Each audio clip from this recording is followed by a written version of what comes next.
Bonjour et bienvenue sur cette analyse de marché Trader Academy hebdomadaire. Nous allons faire le tour des majeurs du Forex ensemble donc sur cette session, en commençant par l'US dollar FXM index. Donc ici nous sommes en unité hebdo. En unité hebdo, l'étude des chandeliers nous montre que, vous voyez ici on a eu pas mal de toupies finalement, nous montre que bien l'US dollar ne développe pas énormément de volatilité, il est coincé dans une forme de range, d'indécision. Ça peut être la construction d'un support. On est arrivé sur un seuil hebdo important sur l'US dollar et néanmoins il résiste sur la zone. Donc la cassure de ce range en haut et en bas décidera on va dire d'un directionnel plus clair. Pour le moment, on a une indécision tant qu'on est à l'intérieur de ce range. Néanmoins, ça vaut le coup d'étudier ce qui peut se passer à l'intérieur. On voit qu'on a eu des réactions des prix sur les 11 740 avec des pressions, une réaction haussière. Est-ce que cette réaction haussière suffira? Est-ce que ce support va tenir pour projeter l'US dollar sur des plus hauts? Eh bien, regardons ensemble ce que donne cet indice relatif, qui est un panier de devises, comme vous le savez. Donc regardons ce que cet US dollar peut proposer en H4. Et voyons quelles sont les conclusions que l'on pourrait en tirer finalement. Eh bien, quand on regarde cette structure, c'est vrai qu'elle donne l'impression en chartisme d'être une structure un peu en porte-voix. Donc c'est une structure de consolidation chartiste claire. Quand on s'essaie à faire des décomptes héliotistes à l'intérieur de cette structure, on a ici une vague A, donc on pourrait avoir une vague B en 3 temps, une vague C en 3 temps, une vague D et une vague E en 3 temps. Et si ce décompte est exact, eh bien ça signerait la fin de cette structure de consolidation, c'est-à-dire qu'on pourrait s'attendre à une extraction des cours par le haut donc de ce range. Alors néanmoins, c'est pas forcément aussi évident que ça, parce qu'on peut aussi être dans d'autres schémas de consolidation un peu plus complexes. Et donc j'ai envie de dire que pour le moment, tant que nous sommes dans ce range, eh bien j'ai envie de dire prudence, et que pour le moment donc il faut se tenir en termes de trading à l'écart de cet actif. Alors qu'est-ce qui pourrait en fait nous décider à entrer quelque part en trading sur cet indice US dollar? Eh bien la première chose serait de casser ce plus haut par exemple, donc montrer un signe d'extraction par le haut du range, et puis revenir chercher une zone qui pourrait être une zone de support, qui coïnciderait avec un retour sur le bas de la fourchette d'Andrews pour aller chercher des plus hauts. Donc à ce moment-là, notre seuil d'invalidation serait sous les derniers bas. A contrario, si on devait casser cette fourchette-ci, ça veut dire que nous aurions une autre fourchette, cette fois-ci baissière, qui entrerait en jeu. Et à ce moment-là, eh bien, la cassure de ce point haut nous permettrait de dire qu'effectivement, en loi d'eau, nous avons un premier signe d'inversion de tendance. Et à ce moment-là, eh bien, on pourra rechercher un retracement sur une zone de résistance pour entrer short, avec une zone d'invalidation qui serait les derniers hauts. Donc voilà deux façons d'approcher l'US dollar index. Pour le moment, j'ai envie de dire petite prime à la hausse, au regard d'ailleurs pas vraiment du price action, parce que pour le moment rien n'est évident en termes de bougie hebdo, mais plus j'ai envie de dire par rapport à cette possibilité de décompte héliotiste. Donc à voir si cette fourchette d'Andrews va tenir ou pas. Ce sera une réponse que nous aurons dans les prochaines sessions, les prochaines journées. Alors on va maintenant switcher sur l'euro. Alors l'euro en unité journalière, je vous ai mis ici un canal de régression capé sur les hauts avec des réactions sur la ligne médiane. On est plutôt en partie basse de ce canal de régression, qui est évidemment subjectif, puisque il n'est pas, c'est pas comme une fourchette d'Andrews, il n'est pas vraiment relié en fait à des points pivots à part ces deux points swing. Néanmoins, c'est vrai qu'on a des réactions sur la ligne médiane, donc c'est pour ça que ce canal de régression, je le trouve pas mal, mais subjectif, donc entre points, entre pointillés. Ça veut dire qu'on ne peut pas vraiment l'utiliser comme résistance au support, mais ça nous montre plutôt des zones en fait en deçà desquelles on est intéressé pour plutôt être long ou court. Ici par exemple, c'est quand même difficile de se dire qu'on a envie de shorter l'euro sur ce niveau. On aimerait plutôt que l'euro retrace pour pouvoir le shorter un peu plus haut. Mais ça n'en fait pas non plus une zone d'achat puisque c'est un canal subjectif. Donc à ce moment-là, il faut plutôt regarder quels sont les niveaux de support. Est-ce qu'on est en train de construire quelque chose? Est-ce que ça peut être une structure de retournement? À dire vrai, pour le moment, on n'en sait rien. On a une tendance baissière. On a peut-être fait un retracement ici qui s'est terminé sur ce point qui est ici. On va peut-être glisser le long. Donc l'idée n'est pas de vous dire qu'ici on est plutôt à essayer d'acheter. L'idée c'est plutôt de vous dire que l'heure n'est voilà, c'est plutôt difficile de le vendre. Voilà, je vais plutôt dire ça comme ça. Donc si on regarde l'euro en UTH4, bien c'est ce que je vous disais, en fait on a eu une structure de consolidation ici qui est franchement tout sauf claire. Je vous avais évoqué la possibilité d'un triangle, je vous ai évoqué la possibilité d'une combinaison double en WXY. Pour moi, l'euro n'est pas clair du tout, je préfère être franc et direct avec vous. Le niveau sur lequel il est pas sexy pour shorter, en même temps on n'a pas envie de l'acheter, on a juste envie pour le moment de se tenir à l'écart en attendant d'en savoir un peu plus. Alors qu'est-ce qui peut se passer sur cet actif? On peut avoir par exemple encore une consolidation en W, X, Y, c'est pas impossible. C'est-à-dire qu'ici nous aurions eu A, B, C, et puis une vague A donc en 3 temps, une vague B un peu bizarre, et puis nous développerions donc une vague C ou une vague Y, une sous-vague Y, pour faire notre vague X, et puis aller rechercher sur une expansion 100%, pourquoi pas, une vague donc WXY, donc aux alentours des 1,16. Rien n'est sûr, rien n'est moins sûr que ce scénario, franchement. Voilà, il faut être devin faudrait être devin pour pouvoir assurer avec certitude que c'est ce scénario-là qui va se faire. On peut, à contrario, avoir eu ici en fait une fin de consolidation dans la zone, et puis on développe un mouvement d'impulsion, donc une vague 1-2, qui appellerait à ce moment-là des plus bas. Difficile de le dire. Si jamais vous êtes, vous, au travers de votre propre analyse, parce qu'encore une fois, hein, comme je le rappelle toujours, cette analyse est donnée à titre informatif et ne constitue en rien en fait des conseils de trading. Je vous donne ma vision et les idées que moi j'ai, mais c'est vraiment à croiser de votre côté avec vos propres approches analytiques pour confirmer des points de cluster par exemple ou des biais directionnels. Mais vous êtes vraiment seul responsable de votre trade. Alors ici, si vous avez plutôt une vision baissière sur cet actif et que vous recherchez donc plutôt des shorts, vous voyez, je vous ai affiché les points pivot hebdo. On a ici en fait un petit cluster intéressant. On voit que ça peut être une résistance chartiste et à la fois un niveau Fibo allié, j'ai envie de dire, à un point pivot hebdo. Donc c'est vrai que si les cours viennent là et que vous avez un biais baissier, eh bien pourquoi pas essayer de trouver des shorts, on va dire, sur ce niveau de prix pour viser les bas qui vous plairont.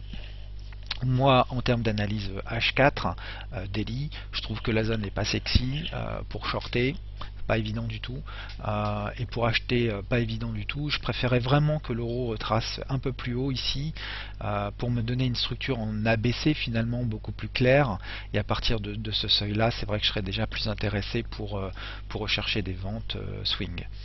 Alors on va switcher sur le GBP. Alors sur le GBP, la semaine dernière, je vous avais dit que les 1,55 c'était une zone attractive pour rechercher des shorts sur la base en fait de cette analyse qui nous disait que cette zone était une zone de résistance et qui plus est en fait arrivait sur j'ai envie de dire un cluster de canaux, c'est-à-dire des canaux qui auraient été tracés de deux façons différentes. Alors la première façon, ça serait ce petit canal en pointillé qui est ici en petit pointillé, pour lequel j'aurais aligné donc sur ce swing high low la fourchette sur les plus hauts ici et donc ici retour median line. J'ai à ce moment-là mis une warning line ici, c'est-à-dire un report de même distance avec le même angle pour cette ligne de tendance virtuelle, et nous étions arrivés au contact de cette warning line. Alors, plus intéressant encore, si on utilise plutôt un canal de régression, donc swing high low, en le positionnant cette fois-ci sur le plus bas, les plus bas, on voit qu'on a une réaction du marché sur le bas de ce canal entre guillemets virtuel, avec une ligne médiane qui finalement définit bien l'axe médian des prix sur toute cette descente, eh bien nous étions arrivés en haut de ce canal de régression. Donc on avait, on va dire, une confluence de trois éléments: un retour sous résistance possible, un retour sous, on va dire, haut d'une warning line, d'un canal de régression, et sur le haut d'un autre canal de régression. Et donc tout ceci faisait que globalement à ce niveau là on n'avait plus envie d'acheter, mais plutôt envie de rechercher des shorts. Et écoutez, on voit bien en horizon journalier, c'est ce qui s'est passé. Le marché a bien réagi sur cette zone. Et donc est en train l'actif est en train de se déprécier. Alors en H4, est-ce que ça aurait été facilement tradable? Évidemment que non, puisque c'était une zone de cluster, mais à moins de shorter la zone avec un stop arbitraire, eh bien c'était pas forcément évident de prendre ce mouvement là. Néanmoins, ce qu'on avait à notre disposition, c'était également un décompte héliotiste, donc on était, vous voyez, également en haut de cette fourchette d'Andrews. Donc quatrième élément, c'est pour ça qu'ici on avait un point d'énergie baissier, hein, c'est ce que je vous disais la semaine dernière. Néanmoins, des stops qui sont pas forcément évidents à positionner, donc pas évident à trader. Alors en termes de décompte héliotiste, on avait ici évoqué la semaine dernière deux possibilités: soit une diagonale d'initialisation pour vague A en 5 temps avec un décompte 1, 2, 3, 4 et 5, ou alors une combinaison double en ABWX et puis ABC, donc Y. Quel que soit finalement le schéma héliotiste dans lequel on était, on est arrivé donc soit au sommet d'une A, soit donc au sommet d'une diagonale d'initialisation, soit en fin de combinaison double, et donc d'un point de vue héliotiste, un point haut avec soit une vague B baissière, soit une vague 1 pour faire une vague 5 d'ordre supérieur. Donc dans les deux cas de figure, pour Elliott, on était possiblement arrivé en termes de décompte à une zone finalement shorteuse. Voilà, donc maintenant, d'un point de vue trading, moi je préfère attendre qu'on casse par exemple ce point bas, qui nous donnera à ce moment-là une volonté claire du marché, et donc ici, on va dire une première contradiction en loi de dos sur cette tendance haussière, donc une première cassure importante. Pourquoi pas donc après derrière, sur cassure de ce point, rechercher une zone de pullback pour ensuite shorter et anticiper une cassure de ce canal par le bas. Donc ça voudrait dire qu'on serait à la recherche du coup d'une zone de résistance pour pullback, et à ce moment-là avec un seuil d'invalidation qui serait les derniers hauts. Je vous ai affiché également les points pivot hebdo. On voit que cette zone-ci, qui est une zone qui a été travaillée pour les prix, pourrait être potentiellement intéressante pour trouver un point de short si le marché suit cette trajectoire. Donc voilà pour le GBP. Et évidemment, si on venait à casser ce point haut, par exemple en rebondissant sur la fourchette et puis on casse ce point haut, eh bien ça invaliderait a priori le décompte d'une correction donc en combinaison double, triple même, et donc double pardon. Et donc du coup on serait dans un schéma qui serait plutôt bullish que bearish. Alors, nous avons parlé de l'euro, nous avons parlé de l'US dollar index, nous avons parlé de la livre, nous allons parler du yen, donc du dollar face au yen. Et le dollar face au yen, eh bien écoutez, il ne faiblit pas. Nous avons toujours cette structure en triangle, nous sommes toujours à l'intérieur. Pour le moment, nous sommes sur la partie haute de ce triangle. Je vous ai mis en fait ici un pseudo canal de régression d'ailleurs. Il est subjectif, comme tous les canaux de régression, et donc par convention, je le mets en pointillé. Donc, soit nous cassons ce point ici, et puis bon bah ça veut dire que a priori nous sommes en train de sortir de cette structure, donc en triangle, soit nous revenons à l'intérieur donc de ce triangle pour rechercher un point bas à l'intérieur de ce pseudo range, et à ce moment là ce serait, comme je vous l'avais donné déjà depuis quelque temps, une zone de prise d'entrée intéressante. Je ne devrais pas vous mettre le niveau de prix, c'est à vous quand même de voir vos propres niveaux d'intervention, avec un seuil de validation qui serait le bas du triangle, enfin du moins le précédent bas, pour rechercher également des hauts. Alors pourquoi je préfère ici un scénario bullish on va dire un scénario qui serait plutôt baissier, simplement parce que bon, on est en tendance ultra haussière sur l'USD-Yen jusqu'à preuve du contraire, donc c'est quand même quelque chose qu'il faut respecter. En tant que particulier, il est quand même plus raisonnable d'essayer de suivre les tendances que d'être contrarien dans l'âme et de rechercher des points hauts pour shorter. C'est jamais évident, c'est beaucoup plus difficile.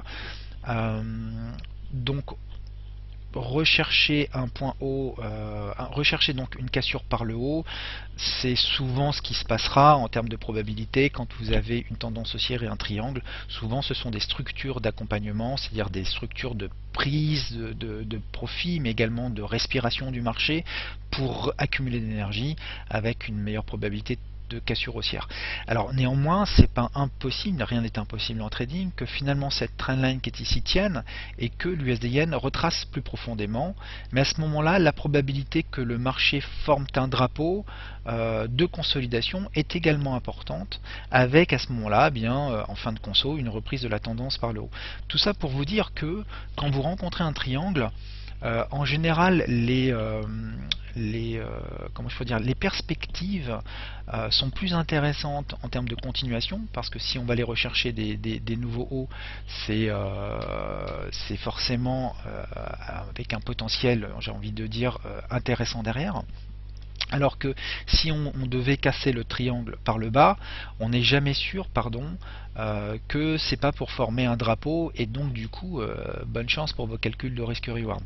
Donc à moins d'avoir des analyses beaucoup plus fortes qui vous disent qu'en fait non, ici ça va être un mouvement d'impulsion baissier, on va tout casser par le bas, mais franchement pour le moment rien ne nous permet de le dire. Voilà. Quand on regarde les bougies hebdo d'ailleurs sur le yen, on voit plutôt ici une réaction des acheteurs.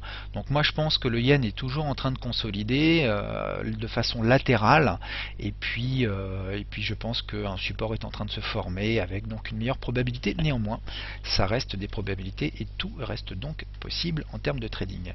Mais un meilleur potentiel haussier au regard de ce qu'on pourrait gagner en shortant, ajouter à ce possible décompte héliotiste, ajouter également au fait que nous avons potentiellement un décompte intéressant et du reward derrière. Bon, je pense que si le marché venait retester cette zone de prix, on pourrait donc rechercher à se positionner avec un seuil d'invalidation sur les derniers bas et puis rechercher donc des plus hauts. Voilà ce que je voulais vous dire sur le yen. On peut regarder maintenant ensemble l'AUD et on terminera avec l'USD CAD. Alors l'AUD en journalier. En journalier, nous sommes à l'intérieur de ce canal. Ici se pose la question, avons-nous fait une vague 5 ou avons-nous fait une vague 3? C'est important parce que si on fait une vague 5, on peut retracer beaucoup plus haut. Si c'est une vague 3, eh bien ça veut dire qu'il y a encore une vague 5 à venir derrière, et donc la question qu'on peut amener à se poser, c'est où se terminera donc la vague 4. Est-ce qu'elle peut buter sur ce haut de canal comme elle l'a fait ici, et à ce moment-là aller chercher des nouveaux bas? C'est évidemment la question qu'il faut résoudre. En général, quand on fait une vague 4, on va rechercher le territoire de la sous-vague 4 précédente. Ça n'a pas été le cas ici. Donc il n'est pas impossible que l'AUD finalement casse ce canal pour aller rechercher quelque chose de plus haut, et à ce moment-là on avisera, on étudiera la qualité de ce mouvement pour savoir s'il est impulsionnel ou pas. Pour le moment, rien ne nous permet de le dire. Quand on regarde au contraire l'AUD, c'est vrai qu'ici on voit qu'on a un support clair sur les 0,7765. On voit très bien que le marché réagit à chaque fois qu'on arrive sur ce prix, mais on a eu aussi une réaction claire du marché quand on est venu retester le haut du canal, et donc cette petite résistance qu'il y avait donc sur les 0,7920. En termes de décompte héliotiste, on peut très bien avoir eu également une structure en ABC. On verra que c'est plutôt du WXY avec une fin de consolidation possible et donc pourquoi pas une reprise baissière sur cet actif. Pas évident. On va regarder en H4. Alors en H4, ça je peux l'enlever ici. Voilà. On voit bien ici, je vous ai matérialisé la zone des supports, appuyé, on va dire, par un point pivot S1 hebdo. On a également ici une résistance, vous voyez, sur le sommet donc du point W, qui est également plus ou moins le sommet du potentiel point Y. Cette résistance est également appuyée par un point pivot R1 hebdomadaire.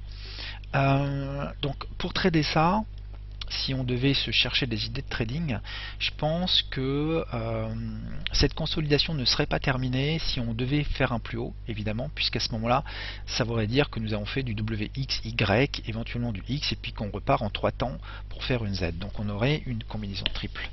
La seule façon d'être certain de ça, c'est qu'il faut casser ce haut qui est ici, et si on casse ce haut qui est là, en fonction des décomptes, c'est vrai qu'on pourrait être intéressé pour rechercher sur retracement, pourquoi pas par exemple un retour sur le point pivot hebdo, bas de canal de régression, un achat avec un seuil d'invalidation simplement sur les derniers bas. Et on irait rechercher donc des plus hauts. En ayant toujours conscience que ce retour sur le 0,80 qui est ici serait une résistance forte et qu'il faudra donc prendre vos profits, vos bénéfices évidemment avant. Si au contraire on devait casser le bas qui est ici, ça veut dire qu'on casse finalement ce canal de régression. Il peut y avoir encore derrière une trendline qui traîne, vous voyez, donc pas évident, c'est pas évident du tout. Mais c'est vrai qu'ici on pourrait éventuellement avoir cette trajectoire, c'est-à-dire que le marché viendrait buter sur le bas de cette ligne de tendance, cette petite trendline H4, à ce moment-là venir rechercher le point pivot hebdo, buter sur cette ancienne, finalement cette ligne de tendance qui en sera devenue une puisque nous avons un point significatif, et puis si le marché veut vraiment y aller, eh bien casser après tout par le bas.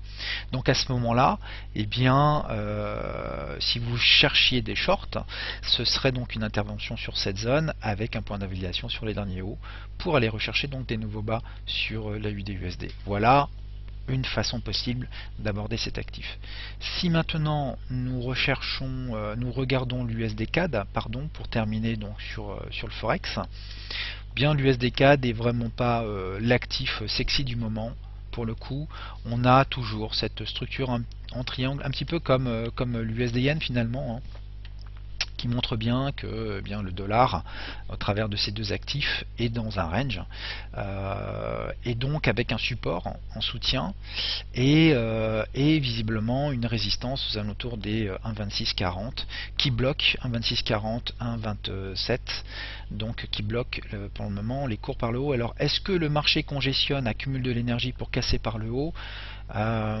C'est possible, néanmoins je préfère moi personnellement me tenir complètement en dehors, à l'écart de cet actif, parce que je pense quand même que deux décomptes sont possibles, et je vais vous expliquer pourquoi.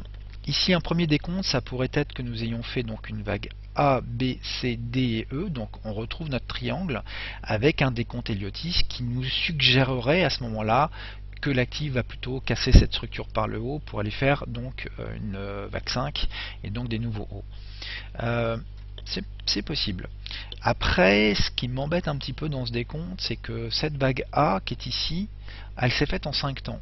Vous voyez, 1, 2, 3, 4, 5, et ça c'est pas logique. C'est-à-dire que quand nous avons un triangle, la logique est plutôt héliotiste d'avoir des vagues en 3 temps, et j'aime bien personnellement vérifier des vagues en 3 temps à l'intérieur d'un triangle pour me confirmer dans un biais de cassure qui serait dans la continuation de la tendance sous-jacente, précédente du moins, avant la consolidation. Ici c'est pas le cas, j'ai vraiment l'impression qu'on a plutôt une vague A en 5 temps, et du coup on pourrait avoir une structure donc de A, et puis cette fois-ci on part en 5 temps pour faire un triangle, donc une vague B finalement en 5 temps, et à ce moment-là on aurait plutôt une vague E ici, c'est-à-dire que nous aurions fait A, B, C, D et E, et à ce moment-là, plutôt une cassure par le bas qui pourrait à ce moment-là donner un flag sur cet USD CAD et faire en sorte que cet actif, l'USD CAD en daily, cet actif finalement continuerait de consolider dans quelque chose de vraiment pas très sexy, mais voilà, mais une consolidation qui serait donc plutôt latérale et qui, de par sa nature, ressemble quand même méchamment plus à vraiment de la conso qu'à, je pense, quelque chose qui se construit. Tous ces mouvements qui seraient chevauchants ne signeraient pas là pour cet actif réellement le signe d'une impulsion pour le moins claire et franche, et donc serait plutôt le signe d'une prise de bénéfice un peu lancinante du marché pour certainement ensuite aller rechercher des nouveaux sur cet actif. Mais globalement, lui n'est pas super sexy à trader, donc en conclusion, on peut se mettre de côté, on peut mettre cet actif de côté. Voilà, donc vous voyez que sur cette analyse de marché, j'ai une approche donc par des comptes donc Elliotis pour essayer de comprendre où on pouvait être dans les tendances, que plusieurs scénarios étaient parfois possibles et qu'à ce moment-là, c'est vrai que les fourchettes d'Andrews peuvent nous permettre de finalement, ainsi que la loi de Dow, sont des outils qui nous permettent de finalement de libérer certaines contraintes sur le marché, de casser certaines indécisions et du coup peuvent à fine nous donner des idées de trading. Mais pour cela, donc, il faut effectivement que le marché se traduise par des trajectoires qu'il nous faut vérifier pour à ce moment-là que l'idée de trading finalement se révèle et puisse aboutir donc à un trade concret derrière en termes de positionnement sur le marché. Donc c'est l'approche dans laquelle je me situe. Donc encore en résumé, hein, on utilise Elliott et la loi de Dow pour finalement répondre à la question du quoi, où on se trouve dans la tendance, qu'est-ce qu'on va rechercher à faire, est-ce qu'on va plutôt rechercher un achat ou une vente. Les canaux d'Andrews et de régression vont nous permettre de mieux finalement estimer le timing ou nous aider dans les trajectoires, et Fibonacci pour les niveaux de prix détaillés, savoir ce qu'on peut rechercher en termes d'objectifs, quels seraient les niveaux de retracement intéressants pour entrer en position et les niveaux d'invalidation. Voilà, donc j'espère que cette approche méthodologique vous paraît utile pour vos propres analyses. Donc je vais continuer évidemment cet exercice. Comme vous le savez, je travaille sur d'autres projets en parallèle, ce qui fait que je suis un peu moins présent ces derniers temps sur Trader Academy, mais bon, voilà, ce sont des projets qui sont toujours dans cette lignée, qui sont relatifs aux analyses de marché. Je vous en dirai un peu plus le moment venu si ces projets se concrétisent. Merci à vous et je vous dis à très bientôt sur Trader Academy.